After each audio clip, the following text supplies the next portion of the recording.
My daughter-in-law slapped me straight in the face, not with her hand, but with a cheap apron. She shoved it into my hands at the Christmas party, the crooked embroidery, kitchen queen, reading like a sentence. Maddie curled her lip, her voice sweet and poisonous. You belong in the kitchen. Don't dream of being the lady of the house in my life. Then Ethan, my son, laughed like it was the funniest thing in the world, raising his glass like he was burying me alive. Perfect. Mom finally knows her place. I stood there frozen, but Maddie leaned in close to my ear and whispered the words that made my blood turn to ice. You gave birth to him, but I'm the one who holds the key to your house. Just seconds later, my phone buzzed. A text from an unknown number. Don't sign anything. Your house papers just disappeared. If you want to follow me as I fight to take back my dignity and my home, hit subscribe and comment I'm on Diane's side so I know you're here when I flip everything upside down in the next part. I was humiliated right in the middle of a Christmas party by an apron that read Kitchen Queen. Cole laughed. Perfect. Maddie whispered about the key to the house, and my house documents disappeared that very night. They put me down so I would start believing I wasn't worthy of holding on to anything. My name is Diane Halstead, 56, an American woman. My skin dark from years under the sun, and from a life that has never gone easy on me. I don't have anything flashy to show off, but I do have a small house in the suburbs, the only thing I managed to keep after my husband died. That house isn't just brick and wood. It is the mornings I woke up before the alarm, the nights I sat counting bill money with burning eyes, the feeling that I was still standing even when I once thought I would collapse. I came to Cole's Christmas party with one simple wish, to be seen as a mother, not a burden. I brought a box of homemade cookies wrapped in red paper, carefully, like I was wrapping a little piece of dignity. On the drive over, I kept telling myself my son was grown now. He had his own family. All I needed to do was smile, not interfere, not make things heavy. It was Christmas after all. Everyone wanted things to feel light.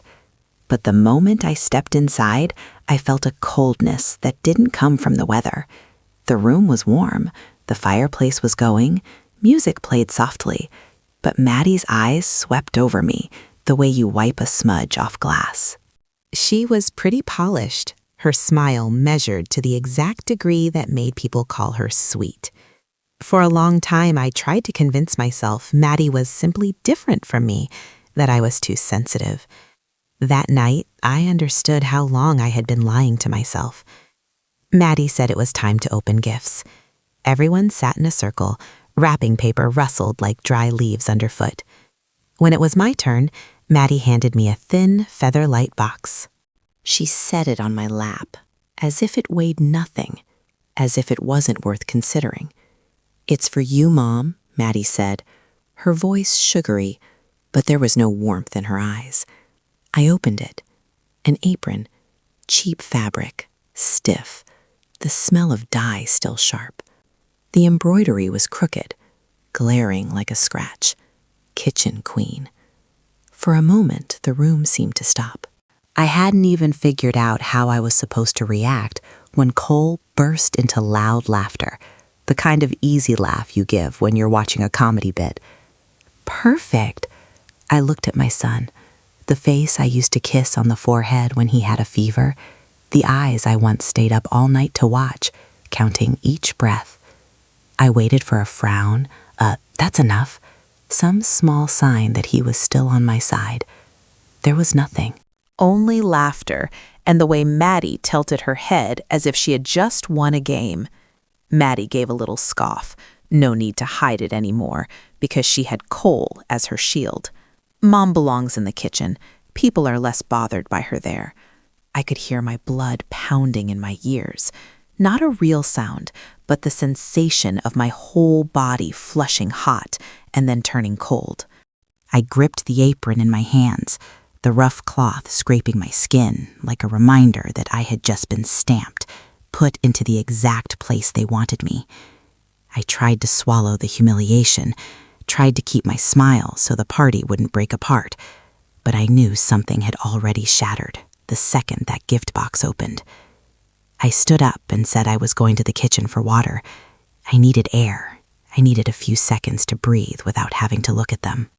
In the kitchen, the light was whiter, colder. I poured water, my hands shaking slightly. And then I saw Maddie. She was standing close to the file cabinet by the hallway, where Cole usually kept insurance papers, the deed, things people never leave exposed in front of guests. Maddie wasn't hesitant at all. Her hand went to the exact drawer as if she had opened it many times, like someone who knew what was inside and knew what she was looking for. I stopped short. Maddie turned and looked at me, her smile no longer pretending.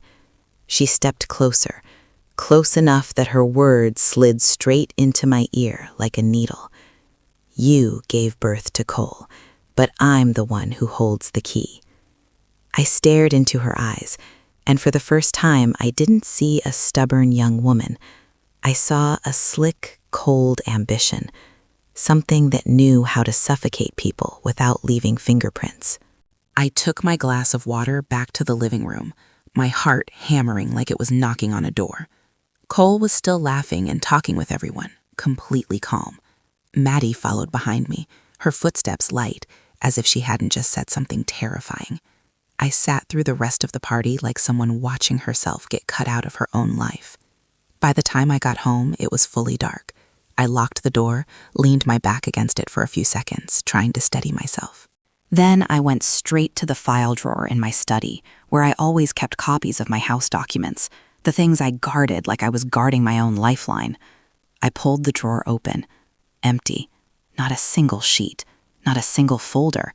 As if someone had walked in and lifted away the last bit of safety I had. I stood frozen, my hands cold even though the heater was running. A ping sounded from the phone on the desk. The screen lit up. A text from an unknown number. Diane, don't sign anything. In 48 hours, the transfer paperwork will move forward. I stared at those words, then at the empty drawer, then at the dead quiet house around me. It felt like someone had blown out the last candle, and in the dark, I could hear the sound of a lock turning circle after circle from the other side. Maddie tightened her grip on my life with daily control and social isolation. Cole helped by making me look confused in front of other people. They made me smaller so the robbery could look like taking care of me. After the night of that apron, I lived with the feeling of being watched.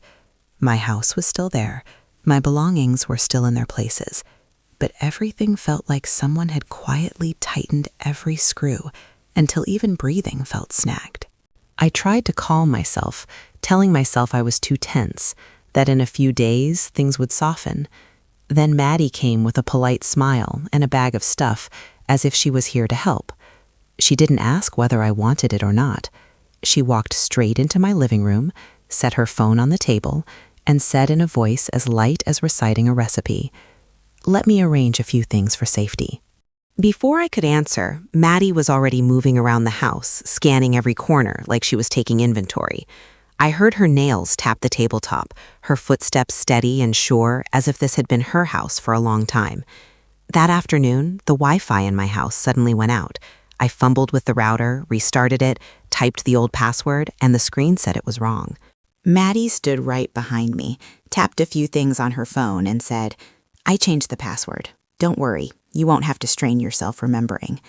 I turned around, feeling like someone had just locked a door inside my head. "Why didn't you tell me first?" Maddie gave a thin smile. "You forget easily." The next day, I noticed a new camera mounted on the hallway wall, pointed straight at my bedroom door. Small, black, like an unblinking eye. I froze for a moment, then called Cole.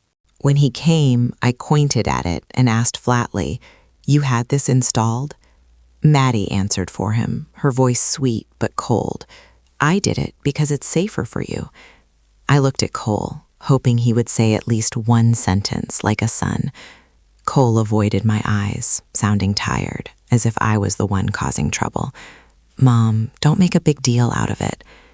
That line landed like a second slap, silent but sharper because it came from my own child. I suddenly understood what Maddie was taking wasn't only paperwork, it was my right to control my own peace. One morning, I was about to drive to the grocery store and I couldn't find my keys. I searched my purse, searched drawers, even searched the little bowl where I always kept them empty. Maddie walked out of the kitchen, my car keys sitting neatly in her hand. I put them away. If you need to go somewhere, tell me, I'll drive you. That sentence raised goosebumps on my arms like my legs had just been confiscated. I said I was still clear-headed enough to drive. Maddie shrugged. I'm just worried about you. By afternoon, I realized I was asking permission in my own home. Permission to turn on the TV, permission to go outside, permission to be a normal person. Every tiny decision was wrapped in the gift paper of care. Every time I reacted, Maddie immediately switched tones and played the victim. You're so hot-tempered, Mom. I only want what's best for you. Cole would look at me like I was a storm, then choose to stand with the voice that sounded softer. The isolation started with very polite sentences. One day, I ran into my neighbor, Cora Winslow, on the shared walkway. Cora used to ask if I needed help, used to bring over a plate of cookies when I had just been widowed. That day, Cora hesitated, as if weighing a safe distance. Maddie was there too, her hand resting lightly on Cora's shoulder, smiling warmly like they'd known each other for years. Maddie said, still gentle in front of others, Diane is very sensitive. If she says anything strange, please just let it go for me. Cora gave an awkward smile, glanced at me, and hurried away. I stood there, stamped as a problem by a single sentence. After that day, Cora greeted me less. When I opened my door, her eyes would slide away. I could hear the whisper of caution, the kind that makes you lonely without anyone ever raising their voice. I began to understand Maddie was building an invisible wall around me. That wall wasn't brick. It was my reputation being smudged. It was people who used to trust me now hesitating. It was the way every word I said could be interpreted as unstable. And Cole, with his silence, was helping her seal it. The peak came at the clinic, the place that should have been for healing. Cole drove me to see Dr. Nolan Pierce, saying it was a routine checkup. I sat in the chair, hands on my knees, trying to keep my voice steady. Maddie sat beside me, scrolling on her phone like she was waiting for a movie to start. She's been losing control of her emotions. I snapped my head toward Cole, feeling like my voice had just been taken from me in front of someone with authority. I blurted, unable to hold it back. You just turned your own mother into a diagnosis so your wife can sign in my place. Maddie immediately sighed and looked at the doctor with a sympathetic gaze, as if stamping what I'd just said as proof that I'd lost control. Cole lowered his head, neither contradicting Maddie nor defending me.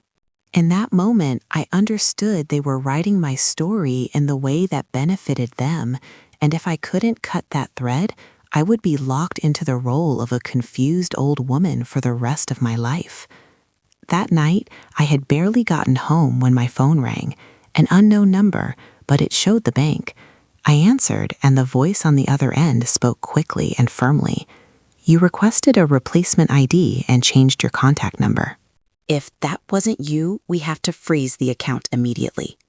I looked up at the hallway, the black camera still aimed at my bedroom door, as if it was waiting for me to panic so they could have another reason to call me unstable.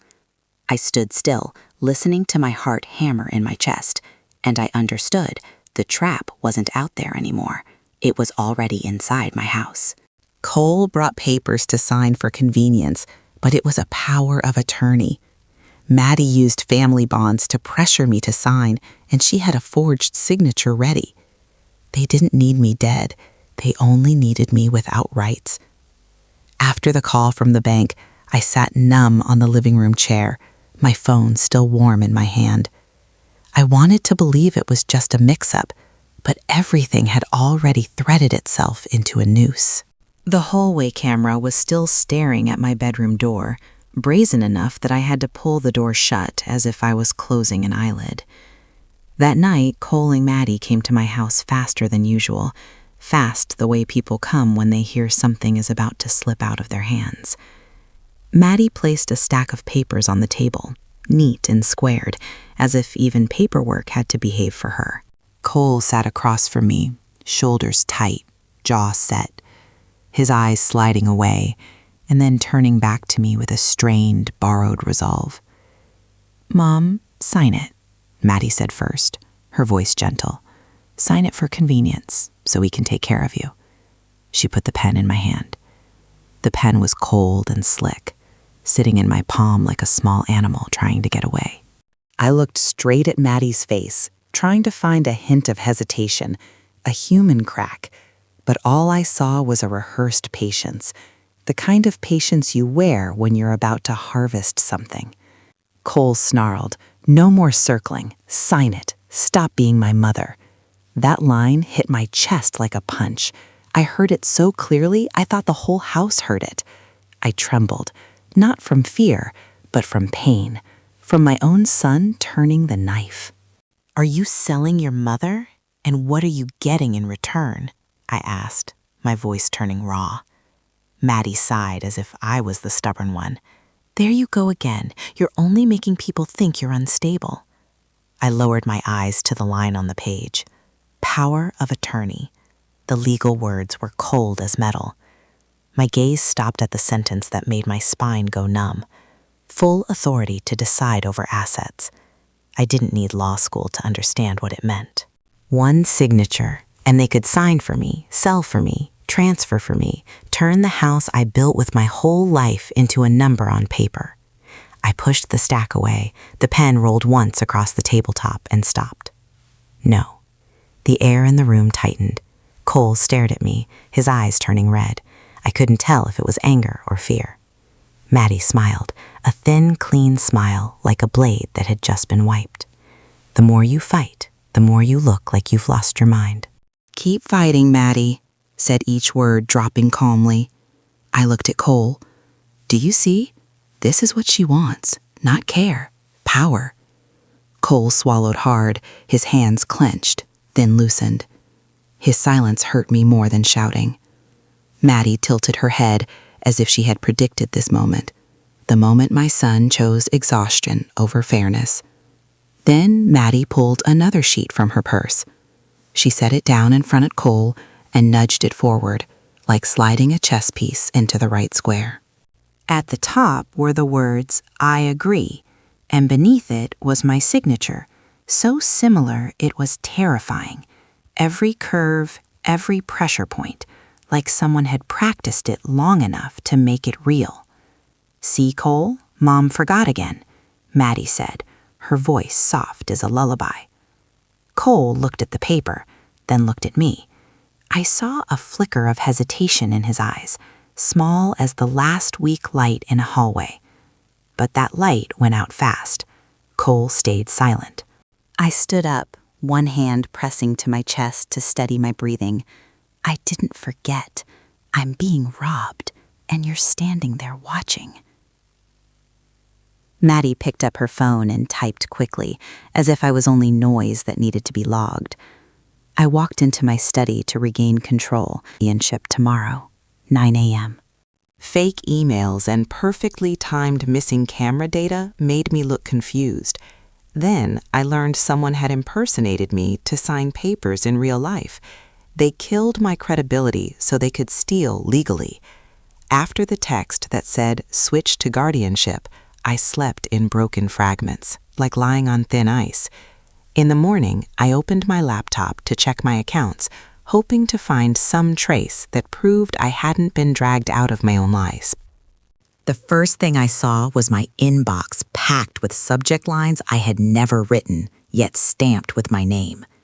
Emails from me appeared one after another, requesting a change of mailing address, asking to update bank records, changing the contact person to Maddie Vale Halstead. One email even thanked them for supporting Mother Diane, the tone written as if I were handing myself over to her.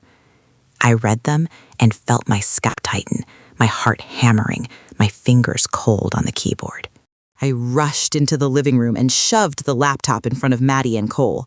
"What is this?" I asked, trying to keep my voice steady. Maddie looked at the screen, then at me, her calmness terrifying. She spoke as if she were soothing a child. "You already did it, Mom. You just forgot." "I didn't," I shouted, the sound bursting out after being squeezed too long. Cole flinched, then immediately let his face fall irritated. "There you go again, making a big deal out of nothing." That sentence made me understand they were using my reaction itself as proof that I was out of control. Maddie exhaled slowly, turned to Cole, gentle as if scoring a point. "See, I told you." I rushed into the hallway and stared at the camera aimed at my bedroom door. I opened the app to replay the footage. The screen spun and then showed an error. The data from the exact important hours was blank, as if an invisible hand had deleted the exact moments that mattered. I turned to Maddie. "What's wrong with the camera?" Maddie shrugged. "Maybe the internet's weak and you're imagining things again." I forced myself to stop, take a breath, and call the bank directly. When I finally reached the branch manager, I heard his name, Rafael Ortiz. Ortiz's voice was professional, but there was a strange note in it, like someone trying to say something serious while still staying inside the rules. "I need to verify a signature," I said. "I suspect someone forged me." Ortiz paused for a second and then replied, "I can't say everything over the phone, but I can say part of it. A Mrs. Diane came in to sign. A mask, a wig. The ID was valid." I went ice cold. The words "valid ID" hit like a hammer because it meant someone was carrying my identity around like a key. I clenched the phone, my voice turning hoarse. "Who dares to wear my face and steal my life?" Ortiz lowered his voice. I saw something off in the way she walked and the way she signed, so I made an internal note. "You should come in as soon as possible." I had barely hung up when Maddie was already standing in the living room doorway, a printed appointment sheet in her hand. She held it up like a warrant, her smile still soft, but her eyes cold. "Tomorrow, you're going for a capacity evaluation. If you don't go, it counts as an admission." I stared at the paper and saw the time clearly, the clinic name, the doctor's name, everything prepared like a trap set exactly in my path. I ground my teeth. "You want to bury me alive?"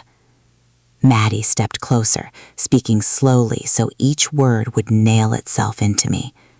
"No, I want you silent." Cole stood behind her, silent, like a wall. I looked at my son, searching for a crack in his face, but all I saw was exhaustion and avoidance. Maddie turned away, as if the matter was settled, as if I were just paperwork. That night, I went into the kitchen for water, my head spinning. I opened a drawer looking for headache pills, and my fingers hit a small bottle I didn't recognize, not my medication. I pulled it out and read the label, a strong sedative. The cap had a thin smear of oil, like it had been opened and clothed recently. I held the bottle under the light, my heart thudding. On the cap, a faint fingerprint showed clearly, Cole's fingerprint. The transfer paperwork was at the last minute. I came home and the locks had been changed. Cole blocked the door. Maddie stood behind him with a cold smile. I lost my home and almost lost my right to be a mother. Losing the house hurt. Losing my son was the fatal blow. After seeing Cole's fingerprint on the sleeping pills bottle cap, I sat motionless for a long time. I wanted to believe it was accidental, that my son touched whatever Maddie handed him, but the bottle was in my kitchen drawer, where I only kept my own things. Betrayal slid down my spine, cold and heavy like a stone dropping straight into my stomach. I called the bank again to ask about the status of the file. I gave my name, my address, and demanded they verify every recent change. The person on the other end went quiet for a beat, and then answered in a voice that followed procedure, but the words cut away at my last pieces of calm. "Ma'am, there are 2 days left to verify before the transfer file is finalized. If we don't receive valid confirmation, the process will continue." 2 days. Just 2 days for me to prove I was still me, that the house I paid for with my whole life couldn't be crossed out by one forged signature. I hung up my hands shaking and looked around the kitchen, where I used to bake cookies for Cole when he was small. Everything suddenly felt foreign, as if the house itself was taking the stronger side. I hurriedly put on my shoes, shoved my phone and the remaining documents into my bag, and told myself I had to go to the bank in person right now. I locked the door and moved fast to the car. My keys were in my pocket, but when I put the key in the ignition, it felt wrong. The blade didn't catch. I tried again, my heart pounding. That's when I realized this wasn't my key, or the lock had been changed. Maddie had cut off my way out, literally. I called Cole. The phone rang and rang, then cut off. I texted one line. "What are you doing, Cole?" The message showed delivered. No reply. In my head, I saw the fingerprint on the bottle. Then I heard, "Perfect." Again, like a hammer striking in rhythm. I decided to walk to the main road to catch a taxi. The air was cold. Wind slapped my face, but the real cold was the one inside my chest.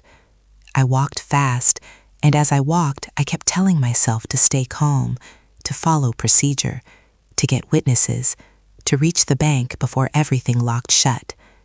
When I turned back home to grab an old file still stored in my study, I froze at the door. The lock had been changed. Not my old brass lock worn down by years, but a new one, glossy and icy, like a stamp of "doesn't belong" on my house. I pounded on the door again and again. "Open up," I screamed, my voice cracking with fear and fury. "This is my house." The door opened a crack. Cole stood there, one hand braced on the frame, like he was blocking an exit. His face carried the strain of someone being forced to do wrong, yet doing it anyway. Behind him, Maddie leaned against the wall, arms crossed, the corner of her mouth lifting. She didn't need many words. That smile was already a declaration. I forced my gaze onto Cole. "Open the door, Cole. I need to go in and get my papers." Maddie cut in, her voice even, cold. "No, this is my future." I snapped toward her.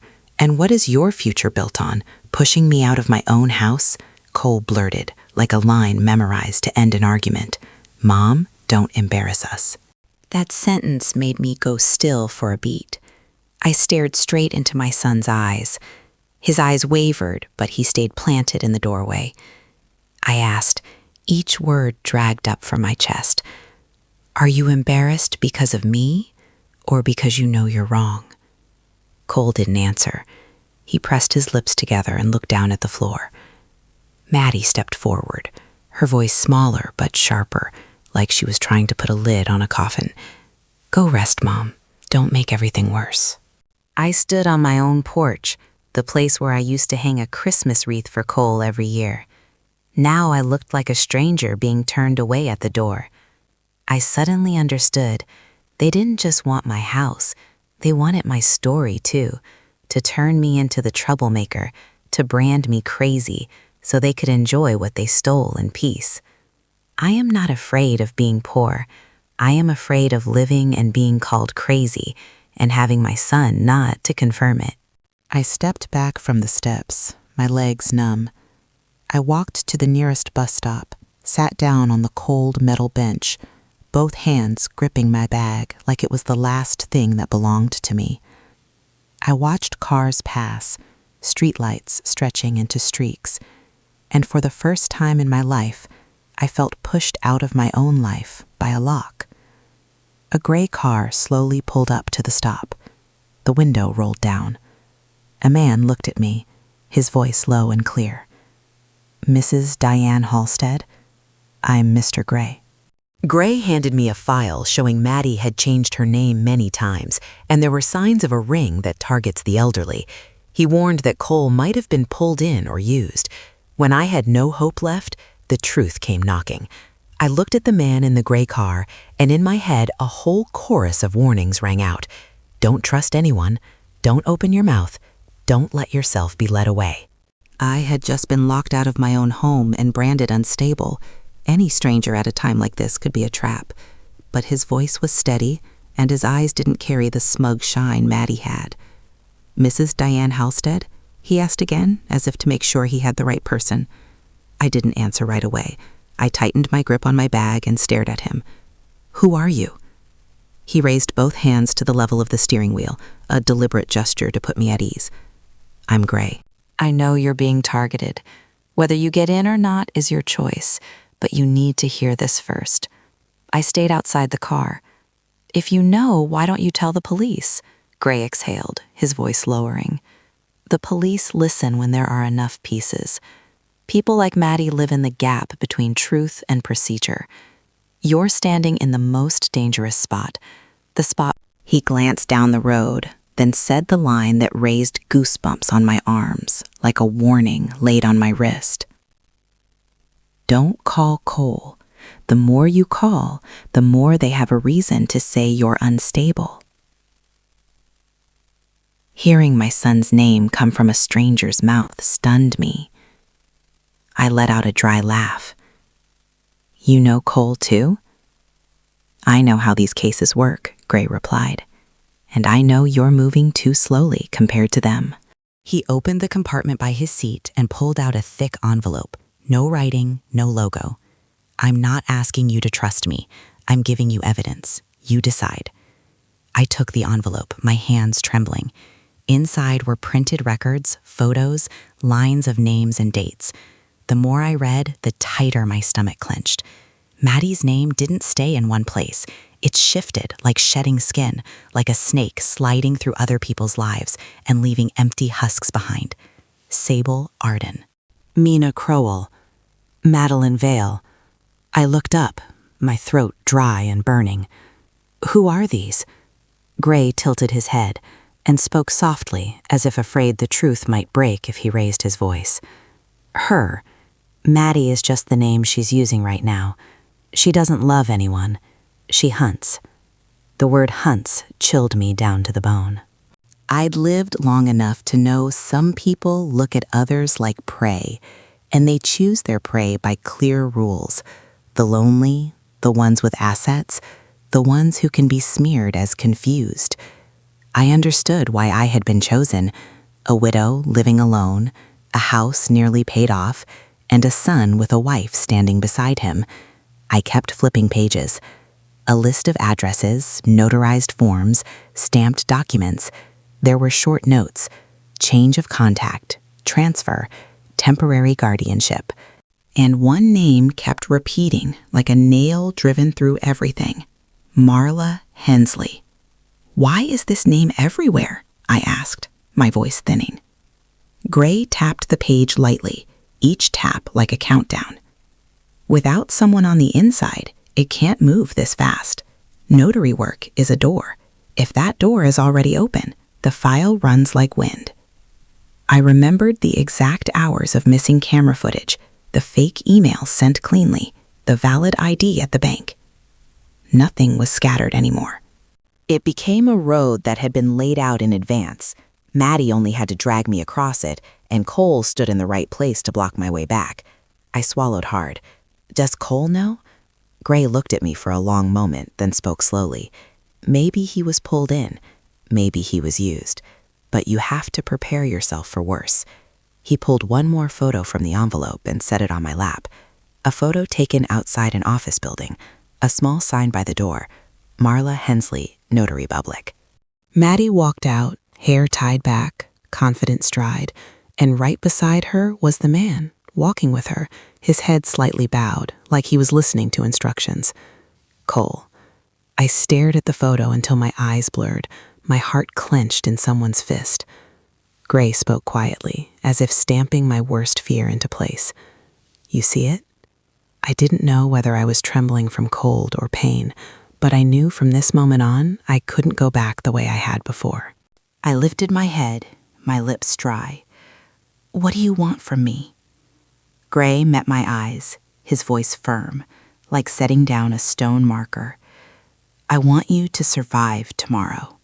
Gray and I gathered witnesses, email logs, and bank camera footage to nail down the impersonation. We set a bait trap so Maddie would expose herself. I didn't cry anymore. I started collecting evidence. I sat in Gray's car, the photo of Maddie walking beside Cole still hot in my hands, like it had just been printed from my wound. Gray didn't rush to comfort me.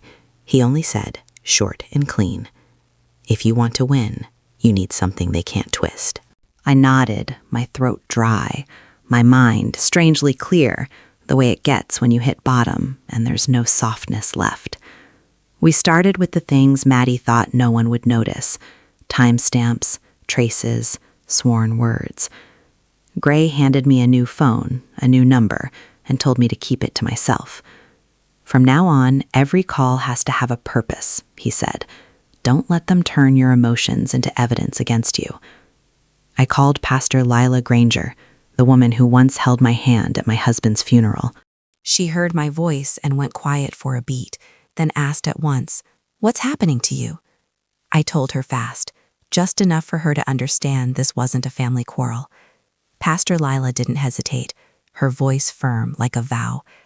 "Diane was at church when those fake emails were sent. I remember clearly, because that day you read the prayer, and afterward you stayed to help me stack the chairs." Hearing that, my eyes burned, not from weakness, but because for the first time, someone confirmed I was still me. Gray wrote down the time and place, asked Pastor Lila to send a confirming text so it could be used as testimony. He worked like a man used to hunting truth in a minefield of paperwork. We met Cora Winslow that same afternoon. Cora stood at her door, arms wrapped around her coat, her eyes hesitant, like she was afraid to step into trouble. I looked straight at her and said slowly, "Cora, I need you to say exactly what you saw." Cora exhaled like lifting a rock off her chest. "I saw that Mrs. Diane at the bank. A mask, a wig. Her walk was different, faster, stiffer. A quick glance, she looked like you, but if you looked longer, it was wrong."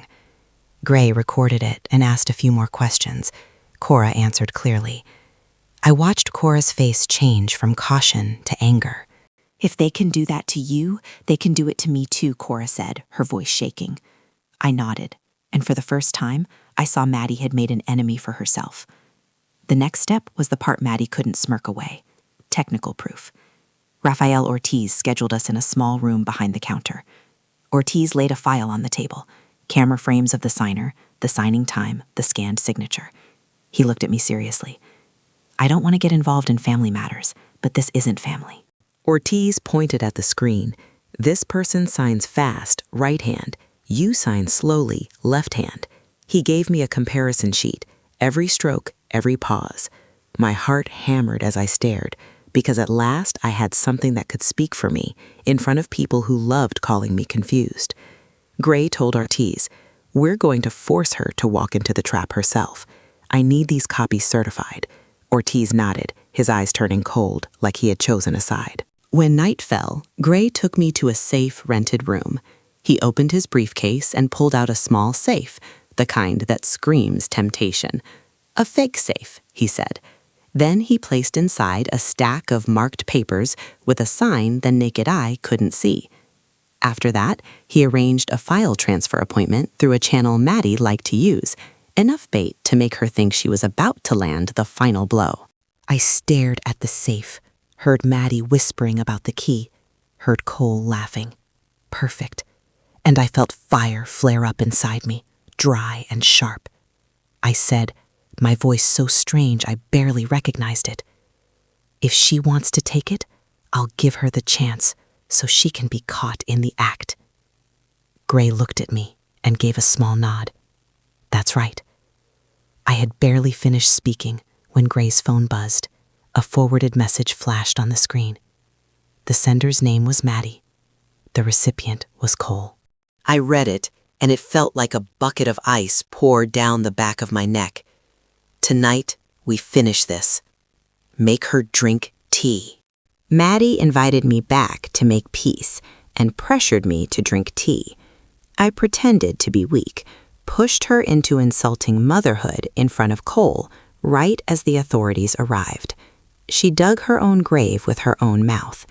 That message, "Tonight we finish this, make her drink tea," dried out my throat.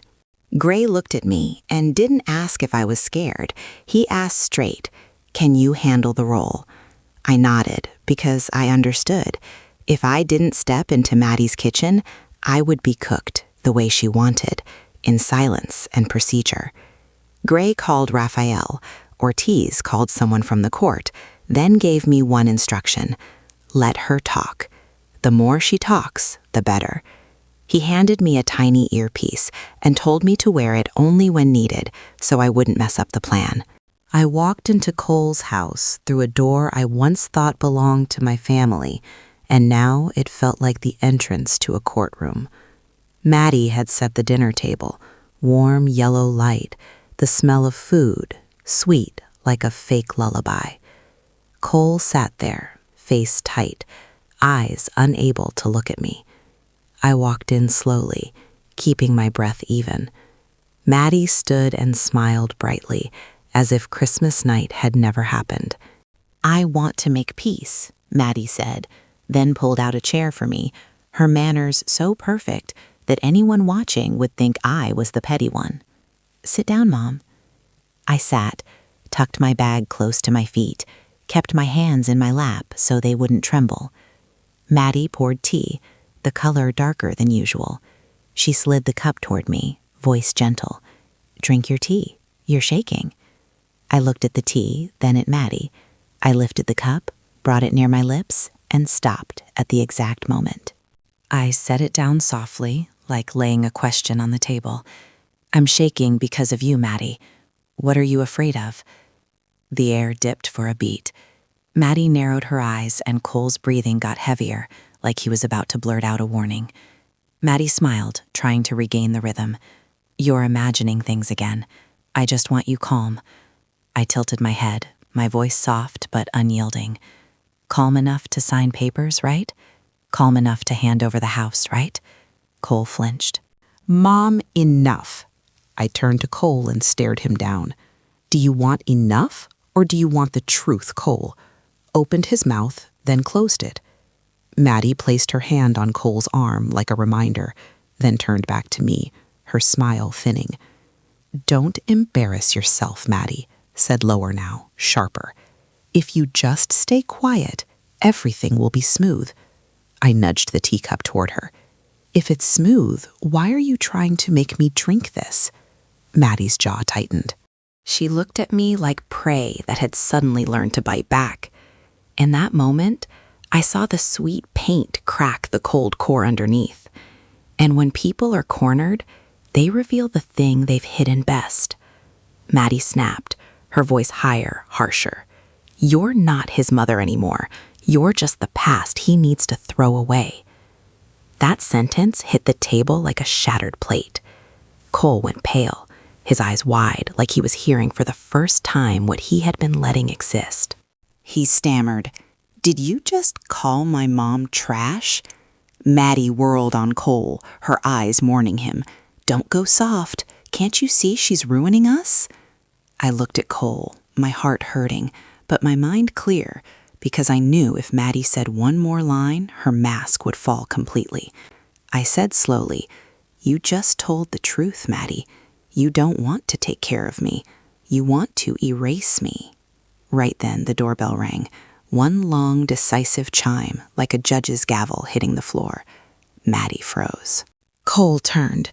I stayed exactly where I was, both hands on the table, trying not to let my heartbeat show. The door opened, and faces that didn't belong at dinner flooded in. Police stepped in first. Behind them came a court officer, then Raphael Ortiz. Ortiz held a packet of papers, his eyes hard, no longer the polite bank voice. Maddie jerked to her feet, her chair scraping the floor. She lunged at Ortiz and tried to snatch the papers, screaming, "She's crazy, she's the forger." I stood, my voice cold and clear. "The show's over." Cole looked from Maddie to me, then to the people in front of him. His lips trembled like one sentence could sever everything. Then he screamed, the sound slicing across the room. Who impersonated my mother? Maddie turned and looked at Cole, and her eyes changed completely.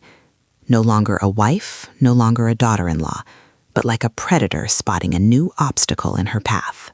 Maddie played the victim one last time, but the evidence locked her in her accomplice, broke, and Cole had to face the price of his silence in court and in front of his mother. The truth doesn't need to scream, it only needs to be right.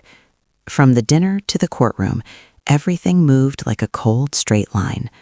Maddie was taken away with her mask still clinging to her face, and I sat on the waiting bench, gripping a stack of papers, feeling as if I was holding my own life. Cole sat a few seats away, eyes red, lips pressed tight, his hands laced together, like he was begging for something he couldn't even name. When the hearing began, Maddie walked in with just enough fragility. She wore a tremble at the perfect moments, tears at the perfect times, a voice soft as cotton in front of the judge. I watched and realized Maddie wasn't afraid. She was acting. She acted because she had escaped before, because people had believed her before, because she had turned victims into the suspicious ones. Maddie turned and pointed straight at me, her voice rising full of outrage. "She's delusional. She hates me." I stood, feeling my blood surge, but I forced it through my throat into one clear sentence. "I don't hate. I'm being hunted." The room went quiet for a beat. I saw Maddie hesitate, then quickly rebuild her wounded face. She glanced at Cole, as if reminding him of the role he was supposed to play, the husband caught in the middle, the poor man.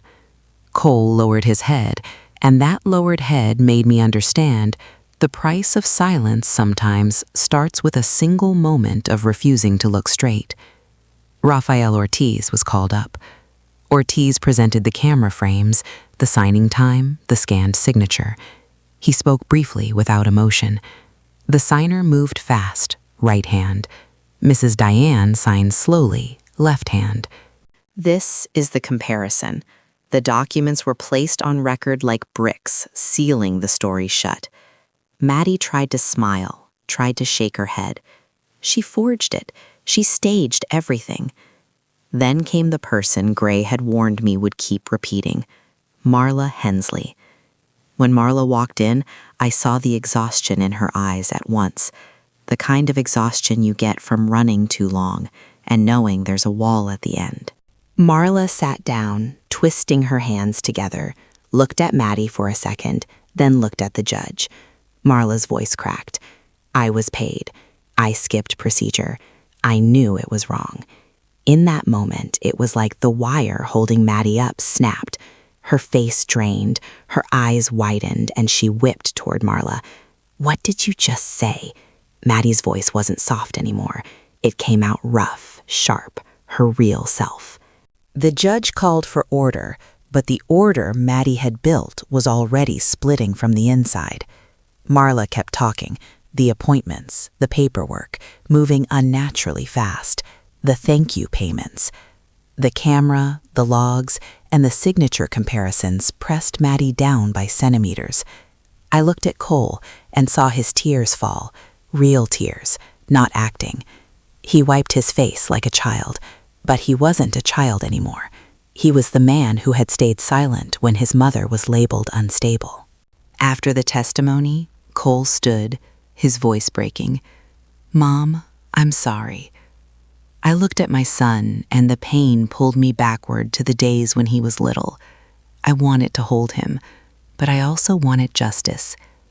I asked plainly, no dodging, no softening, "Are you sorry because you were fooled, or because you chose not to believe me?" Cole didn't answer right away. He bowed his head, his shoulders shaking as if that question finally forced him to look at himself. Maddie turned to Cole, her eyes commanding, but Cole didn't lift his head anymore. I heard the courtroom breathe, and I understood. This was the moment. The truth stood still. It didn't need to scream. It only needed to be right. Just as the judge was about to conclude the hearing, Gray stood from the back, calm, holding a file thicker than everything that had come before. He handed it up and said briefly, "Enhancement file." I saw the first line, and my heart dropped for one beat. Maddie had targeted elderly people multiple times. This wasn't her first time. Maddie was sentenced with enhancements for elder financial exploitation, handcuffed in public. Her accomplice was prosecuted and related assets were seized. I took back my house, took back my dignity, and set boundaries with Cole so I could live in peace. The evil pay with their freedom. I take back my life. Gray's enhancement file changed the color of the room. Maddie was still sitting there, but the victim look was peeling off in pieces, revealing a face that was calculating and careless. The judge turned page after page, reading names, dates, cases, recorded in cold black ink. I heard the rustle of paper, and it felt like hearing shackles closing. When the identity disclosures came, the names fell like masks being yanked off a head. Sable Arden, Mina Crowell, Madeline Vale. Each name was a life she had stepped over. The judge looked up, stared directly at Maddie, his voice not loud but tight enough to lock every exit.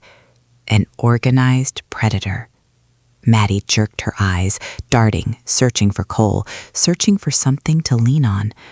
Cole stood behind, shoulders trembling, eyes red, but this time he didn't step forward to shield her. Cole's silence in that moment felt like a second sentence, a sentence for Maddie, a sentence for everything she had controlled. When it came to sentencing, I stood straight, both hands held in front of my stomach to steady my breathing. I thought of the new lock on my door, the fake emails with my name, the sleeping pills bottle in my kitchen drawer, the line, "You're just the past he needs to throw away." I didn't want revenge. I wanted an ending. And at last the ending arrived, in the language of law, clear and unbendable. The court sentenced her to 10 years in prison. The court sentenced her to 5 years of probation. The court issued a permanent no-contact order against Maddie, forbidding her from approaching me. The court ordered full restitution and compensation for all damages. The court ordered the freezing and seizure of all related assets, and the accomplice file was referred for prosecution. Marla Hensley had nowhere to hide behind red stamps anymore. Maddie screamed her scream hoarse and thick. "You ruined my life." I looked at her and felt something strange, like standing in front of a storm that had just lost its wind. I answered each word, dropping steady and calm. "No, you ruined it yourself the moment you called me an obstacle." Police stepped forward. The click of handcuffs closing sounded short and sharp, like a final period.